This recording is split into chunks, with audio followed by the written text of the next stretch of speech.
À peine la riposte iranienne avait-elle commencé samedi soir que la question était déjà sur toutes les lèvres.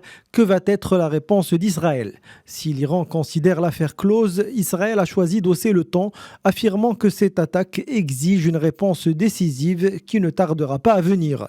Le Conseil de guerre israélien a pour sa part déclaré que la confrontation n'est pas encore terminée. Ces menaces doivent-elles laisser penser qu'une contre-attaque disproportionnée contre Téhéran et ses supplétifs régionaux est envisagé.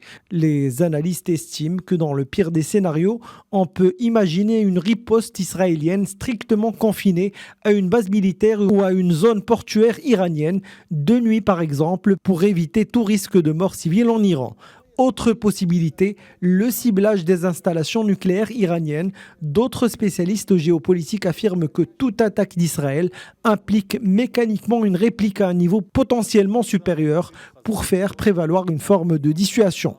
Face au risque d'engrenage, reste enfin la voie diplomatique. De nombreux pays, à l'instar des États-Unis, ont d'ailleurs appelé Israël à éviter toute escalade. Cela dit, même si Washington tente de raisonner Israël, son influence n'est plus qu'elle était. Il est important de rappeler que les deux pays s'opposent depuis des années dans une guerre de l'ombre dont l'objectif est de maintenir une dissuasion suffisante pour éviter toute attaque frontale sur leur territoire. Ces dernières années, Israël a été accusé d'avoir mené des actions pour saboter le programme nucléaire iranien, d'avoir opéré des cyberattaques et d'avoir intensifié ses attaques en Syrie, ciblant des membres des gardiens de la Révolution.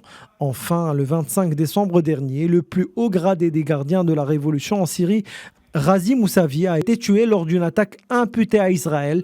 Plus récemment, le 20 janvier 2024, une frappe israélienne à Damas a fait 10 morts, dont 5 membres des gardiens de la Révolution.